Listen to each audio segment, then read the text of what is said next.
സംഘടനയുടെ hidden agenda. ഹെർസലിന്റെ the Jewish State എന്ന പുസ്തകമായിരുന്നു സയണിസത്തിന്റെ ആശയ സ്രോതസ്. ഫലസ്തീൻ മാത്രമല്ല, എബ്രഹാം പ്രവാചകൻ സഞ്ചരിച്ച മുഴുവൻ സ്ഥലങ്ങളും കയ്യേറിയുള്ള രാജ്യമാണ് ജൂത ഭീകരന്മാരുടെ ലക്ഷ്യമെന്ന് അവരുടെ രേഖകൾ വ്യക്തമാക്കുന്നുണ്ട്. പ്രസ്തുത പ്രദേശങ്ങൾ അടയാളപ്പെടുത്തി സിയോണിസ്റ്റ് സ്നേക്ക് അഥവാ ഗ്രേറ്റർ ഇസ്രായേൽ ഭൂപടവും സിയോണിസ്റ്റുകൾ പുറത്തിറക്കിയിട്ടുണ്ട്. അതനുസരിച്ച് മക്കയും മദീനയും ഉൾക്കൊള്ളുന്ന ഹിജാസും സിറിയയും ലബനാനും ഈജിപ്തിലെ കൈറോയുമെല്ലാം ജൂതന് അവകാശപ്പെട്ടതാണത്രേ. ഈ പ്രദേശങ്ങളിലെല്ലാം അതിക്രമിച്ചു കയറി അറബികളെ കൊല ചെയ്ത് ജൂത സാമ്രാജ്യം പണിയുകയാണ് സിയോണിസത്തിന്റെ യഥാർത്ഥ ലക്ഷ്യം. ബ്രിട്ടീഷുകാരും ഈ ലക്ഷ്യപൂർത്തീകരണത്തിന് അകമഴിഞ്ഞ് പിന്തുണ നൽകി. 1917 നവംബർ 2 അന്നത്തെ ബ്രിട്ടീഷ് വിദേശകാര്യമന്ത്രി ജെയിംസ് ബാൽഫർ റോത്തസ് ഫീൽഡിലെ പ്രഭുവിനയച്ച കത്താണ് ഈ വിഷയത്തിലെ നാഴികക്കല്ല്. അസ്സലാമു അലൈക്കും വറഹ്മത്തുള്ളാഹി തആല വബറകാതുഹു. Palestine is a place of wars and revolutions. In ancient times, Palestine have been so many wars.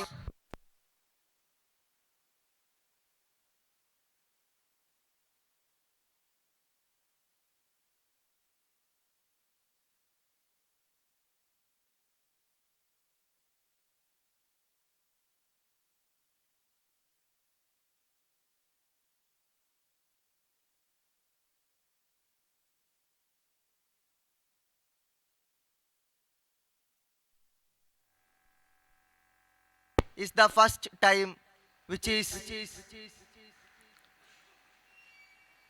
the start of Zionism ideology. The book written by a Zionist named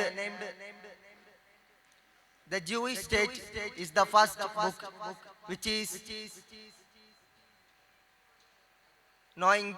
the first thing that is in Zionism ideology.